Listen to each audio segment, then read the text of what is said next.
गांधार के राजा सुबल के 100 पुत्र थे और एक पुत्री थी।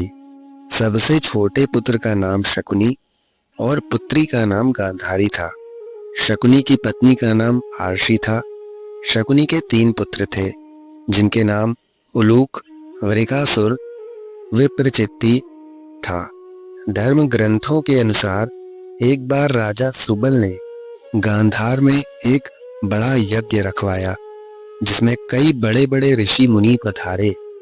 तभी यज्ञ में मौजूद एक ऋषि ने राजा सुबल को गांधारी के विषय में बताते हुए कहा, जिसे सुनकर राजा सुबल अपनी पुत्री को लेकर चिंतित हो उठे।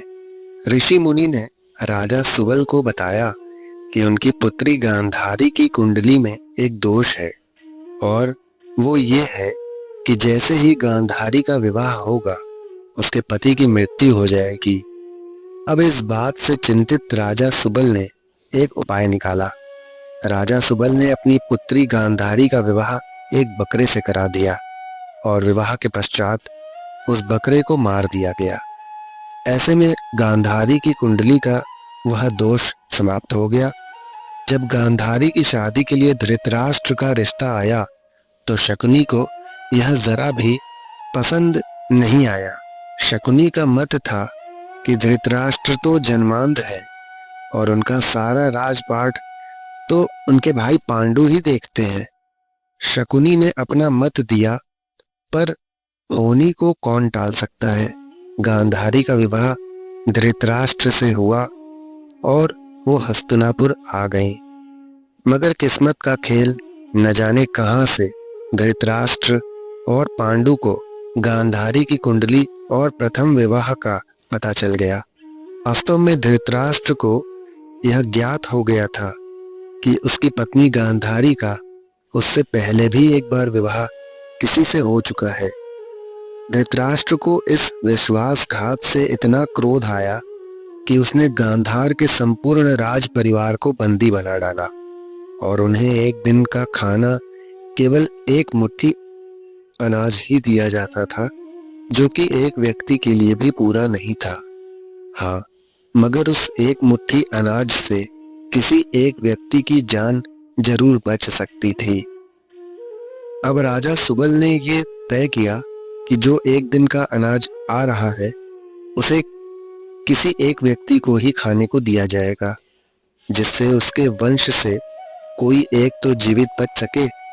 मगर वो इस अनाज को देने के लिए किसे चुने? इसके लिए राजा सुबल ने बंदी गृह में मौजूद उसके पूरे परिवार को एक कार्य सौंपा। राजा सुबल ने अपने परिवार को एक हड्डी दी और एक धागा दिया और एक एक कर सभी को बोला कि इस धागे को बिना छुए एक छोर से दूसरे छोर तक लेकर जाओ। इस कार्य में सभी विफल रहे, मगर शकुनी ने यह कर दिखाया। शकुनी के पिता ने मरने से पहले उससे कहा कि मेरे मरने के बाद मेरी हड्डियों से पासा बनाना। ये पासे हमेशा तुम्हारी आज्ञा मानेंगे। तुमको जुए में कोई हरा नहीं सकेगा। शकुनी ने अपने आंखों के सामने अपने भाइयों और पिता को मरते हुए देखा था। शकुनी के मन में धृतराष्ट्र के प्रति गहरी बदले की भावना थी।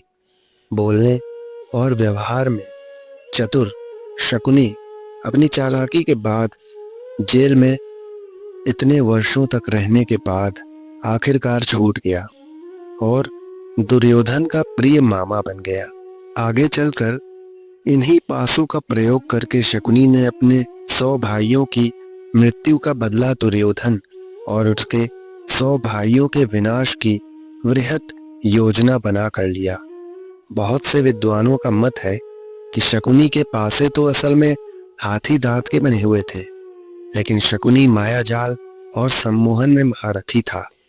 जब पासे फेंके जाते थे तो कई बार उनके निर्णय पांडवों के पक्ष में होते थे, लेकिन शकुनी की ब्रह्म विद्या से उन्हें लगता था कि वो हार गए हैं। महाभारत का युद्ध 18 दिनों तक चला था। युद्ध के आखिरी 18वें दिन शकुनी मामा का वध हुआ था।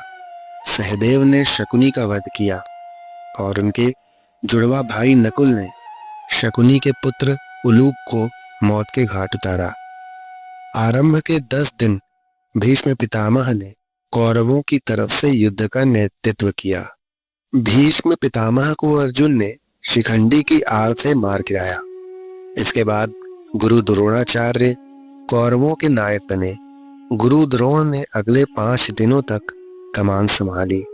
द्रोणाचार्य ने ही 13वें दिन चक्रव्यूह की रचना की, जिसमें अर्जुन के बेटे अभिमन्यु को फंसाकर कौरवों ने उसका वध कर डाला। 14वें दिन अर्जुन जयद्रथ को मारता है, क्योंकि उसने ही पांडवों को अभिमन्यु की मदद के लिए जाने वाले रास्ते को रोक रखा था।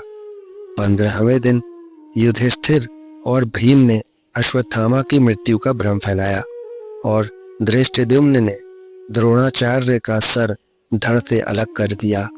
अगले 2 दिनों तक युद्ध में कर्ण कौरवों के मुखिया बने। 17वें दिन अर्जुन ने कर्ण को समाप्त कर दिया।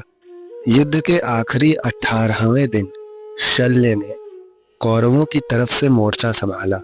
18वें दिन ही सहदेव ने शकुनी का सिर काटकर वध कर दिया था। शकुनी ने अपनी ही बहन के परिवार को तबाह कर डाला, तो फिर क्यों और कैसे उसे स्वर्ग लोक की प्राप्ति हुई? वास्तव में शकुनी ने जो कुछ भी किया वो अपने परिवार का बदला लेने के लिए। उसके ये बुरे कर्म अपने परिवार के साथ हुए अन्याय का प्रतिशोध लेने के लिए किए गए और इसी कारण मृत्यु के पश्चात शकुनी को स्वर्ग लोक की प्राप्ति हुई। तो मित्रों, आपको ये प्रसंग कैसा लगा हमें कमेंट में अवश्य बताएं। यदि इस चैनल पर आप नए हो तो उसको सब्सक्राइब कर लें और ये वीडियो आपको अच्छी लगे तो इसको लाइक अवश्य करें। धन्यवाद। राधे राधे मित्रों।